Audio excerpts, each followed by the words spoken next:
Yo, what is going on, guys? We are back here playing with more NHL 18, and we're going to be doing, for the first time this season, a little bit of tips here for NHL 18 Hockey Ultimate Team to help you guys make those coins, make them early, make them often. The key to success in HUT is making them coins early, then you can keep building on them over and over and over. But today, I just have 6 tips. 6 kind of small, not so small tips for early on in HUT that can help you out, first couple weeks. Not much later than the first couple weeks for a couple of these tips, but a few of them will also help you later down the road as well. The very first tip I have here for you guys today is to buy gold contracts right now. I don't care if you have plenty of them, if you don't have plenty of them. If you're looking to make coins, buy gold contracts, because look at this. I'm filtering 150, and I should have figured I'd do it and nothing would show up. But there was gold contracts up for 150 coins multiple times over the past couple of days.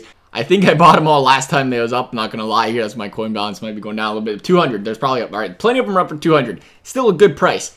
Gold contracts, as you guys know, are usually 350, 400 coins going down the road in the game. Probably not even really going down the road. We're talking 3 or 4 weeks from now, they'll be that price. They're this cheap right now because there's so many packs being open because the game just came out. Everybody's opening their packs. That'll be a tip we'll talk about here in a little bit too as well. But everybody's opening them packs right now, and every pack comes with these gold contracts. So they're getting these gold contracts, and because there's so many of them out there, believe it or not, there's only 21 of them up for 200 coins. But because there's so many contracts out there, and not to mention, solo challenges weren't charging contracts there during the trial. I think EA didn't know that was happening, and they fixed it finally, so that's a bummer.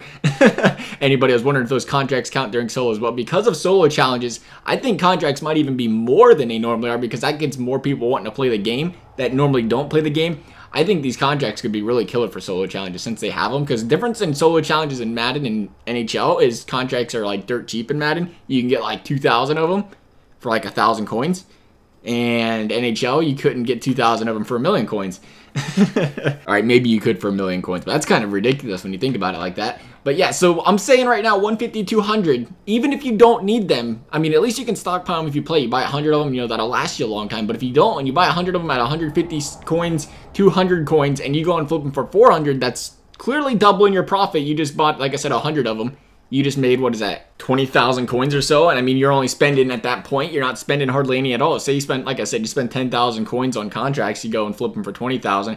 It goes on and on. You want to go and buy 500 contracts, you want to go hardcore on it. I think I'd definitely feel comfortable even buying them at 200. And like I said, I feel like at least 350, 400, maybe even more. It depends. We don't know. But you can almost guarantee they're going to go up to 350 coins at some point in time. So you don't have to worry about that. And it's, like I said, it saves you coins down the road, makes you coins as well. It depends how you want to go down it. Speaking of those oh so nice solo challenges, I'm glad they added them this year. And like I said, my only concern is going to be those contracts can be very costly for challenges that only get you 500 or 600 coins. But I'm going to tell you right now, I already completed the defensive. Who would have thought it? Anyway, look at solo challenges. I don't know if some people might not realize it yet. A lot of people will, some of them won't. But when you have these 3-star challenges, you get 3 stars and you get this bronze plus pack. Ooh, congratulations, bronze plus pack, right? But what I'm going to get at here is if you look, terrible example. Here's one of 2. I have 2 stars on this one. All I have to do is win the game. That's embarrassing. How did I lose the game on pro? But you do not need to get all 3 stars in one game. Yes, it's going to be the best way to maximize your coins, because if you get all 3 stars, you're going to get 1,500 coins plus a bronze pack. But say if there's a more difficult 3 stars challenge where you get, like, I don't know, a gold pack or something, you do not have to do all 3 stars in one game. You can score 2 goals, take 15 shots in one game, and then win the next one. It's just a little tip that can definitely be a little bit less stressful on people, so they're not trying to do all 3 at once, and they're not repeating the same star over and over and over again, not realizing you can go for each individual star in different games. So hopefully if you didn't know that, that helps you out a little bit. But the next thing I was going to say is what we was talking about earlier, and that's packs. I do not condone buying packs ever. You guys already know my input on packs. I wouldn't buy them, period. I just go buy some coins, because you're guaranteed 100,000 coins. You're not guaranteed anything if you spend $20 worth of packs. But if you are a pack guy, buy packs early. This is why I was saying this is early tips. Early in the year, there might be something different later in the year, but buy packs early, because right now is when everything is more expensive. The lower tier players, well, again, we'll get to that here in a second as well, but the lower tier players go for a heck of a lot more right now than they're going to go for in 3 or 4 weeks. Right now, you can, I mean, even we'll go look real quick. We'll talk about it. We're talking about packs. This kind of goes with it. The most expensive, less expensive kind of guys here. In general, let's just find some random guy. You're looking good right here. Anton Vermette, 82 overall. he might go for, yeah, right, he ain't going for 5K. But here's the thing right now. When you go and buy these packs right now, some of these guys like him might actually go for 5K because they're not on the market. If there's only 2 or 3 on the market, somebody wants to complete that set, there might be, you know, they might be listed for 1,500, 2,000 coins. And that is an absolute great deal for you to go and get that. Think about that. You're spending, you know, 10K on a pack and you get a couple of these. That's a pretty good pack filler when you think about it. Because later in the year, these guys aren't going to go anything for, but right here, like 500 coins. But there's some guys right now that are going to go for a lot more. That's why, like I said, you buy packs early. Then there's guys I think will be more if you buy them right now, and I tell you not to sell them. See if we can find one in here real quick. Backstrom. I don't want to use Backstrom. We'll use a better example. Maybe we won't use a better example. I can't find anything out here. Zetterberg's only an 85 overall this year. Kind of crazy to think about that, but he's been, you know, he's getting older. It's understandable. All right, EA, don't do this to me. Kucherov. There was a Kucherov I think I seen right there. 88 overall. Kucherov's probably a good example. I don't know what he goes for right now. Why don't I actually just go and look for a player and, you know, show a reasonable example here. Ovechkin. I think you guys heard of him. Plays a little bit of hockey. He is currently 200K. He was actually cheaper than that before. He was just under 200K at one point. But guys like Ovechkin, I think will go up a little bit more. Not going to say a lot more, but I think they'll go up a little bit more. I know, like I said, I think they went up a little bit already, but you'll see guys, when the game first comes out, guys like Ovechkin, guys like Crosby, they're 150, 200K because nobody has any coins. Because of the trial, it might be a little bit different. But over on PS4, this still does, I guess it'll work for PS4 because they didn't have the EA Access early trial.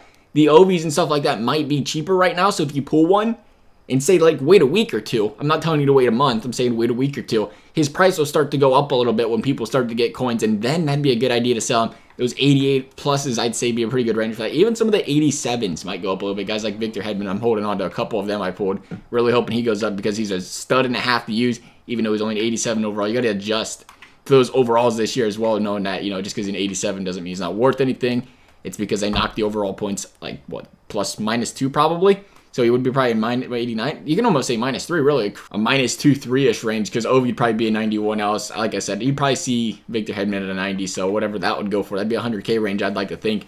When you think of it like that, think of your 87s almost like your 88, 89s, your 88s like your 91, 90s-ish range, and then your 89s, obviously, your 92. Crosby and McDavid are kind of in that 92, 91 range as well. So think of, you know, 88 to 90 are about the 90 to 92 overall rangers from last year if you're trying to compare and contrast them. Like I said, 87s can be like an 89 overall. So when you think about it, there's some coin to be made on them 87s. Don't sell them short. The next tip was going to be don't do bad sets. I think we can use a Centennial for an example, if I ain't mistaken. Centennial collectible reroll. If this ain't a joke and a half, nothing is. I know there's other ones like this too, but you want to put in for a Centennial collectible and a carbon. The carbon goes for just about more than every, or not a carbon, but a gold. That gold collectible almost goes for more than every single Centennial collectible you could possibly get right now. And you have to throw it in there with it. I don't like it. Most collectibles go for about the same range, so be careful with that. There really ain't a lot of examples out right now, but there will be later in the year. There'll be like a re-roll this player, or put a collectible in for a re-roll kind of thing.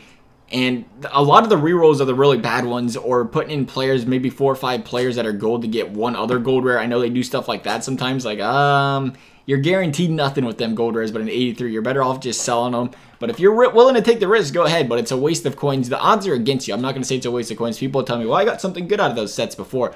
But for the most part, the odds aren't in your favor. It's like gambling and buying a pack. If that's what you want to do, go ahead and do it. But if you're trying to make coins, you're trying to be conservative and make coins and not worry about losing them, those are kind of sets you do want to avoid. And then finally, speaking of sets, the last thing I am going to say to you guys, and I know a lot of people will do it, so be careful, is don't sell collectibles that aren't in sets right now. There are a lot of collectibles out real quick. Oh my goodness, I don't know how to find my collectibles. I'm sorry, I'm new. Collectibles are clear down here. They don't play in the NHL, buddy. But a lot of people will go out there right now and sell collectibles being like, oh, I don't even want it, I pulled it, sell it. The thing is, a lot of these collectibles aren't being used. The prime times aren't used yet. I know the milestones ain't being used yet. The team of the week is supposed to be something to do with the team of the week. I could be interesting to see how those actually play out, because if they do some sort of like the best team of the week is a set, those could be very valuable. But I think I bought a couple of these for under 2K. The ones not being used, like under 2K, that's pretty ridiculously priced when you consider it's a milestone. You never know. You never know what's going to come out there with milestones. Crosby's, Ovechkin's, they always get milestones. And if there's a milestone set, all of a sudden, these bad boys are worth a lot more than 2K. So if they're not in sets right now, I definitely wouldn't sell them. Now, if there's like a Centennial collectible that's only going to be in sets for the next month, it'd probably be a good idea to sell them, because once they're out of sets, they might be completely irrelevant. But milestones and stuff, there's no milestones out right now. You have no reason to want to sell them. If anything, I'd be buying them. personally, like I said, I was looking for collectibles under 2K, and I'm buying them. If they ain't in sets right now, you don't know what they're used for, they're not going to go for much cheaper than 2K. So why not, right? It's a free chance to be taken. It could go from anywhere, like, you know, you buy them all for 2K right now, and all of a sudden that milestone, like I said, a milestone Ovi, and you need like 10 of these and 1 carbon or something, these might go for 10K. Okay, 1 carbon, that was really ridiculous right there. Who am I kidding? But if that was the case, where you need about 10 of these, that price probably go up to about 10K, 8, 9, 10K. And if I ain't mistaken, 2K to 10K, that's a 5-time profit right there. It seems like a pretty good idea to me. So otherwise though, guys, those are my tips. And if you need any more tips, I got a whole collection of them. See, see what I did there? See what I did there? Hot tips. Anyway, guys, though, that was enough corny jokes for the day. I hope you enjoyed the video. Thanks for watching, and we'll see you next time.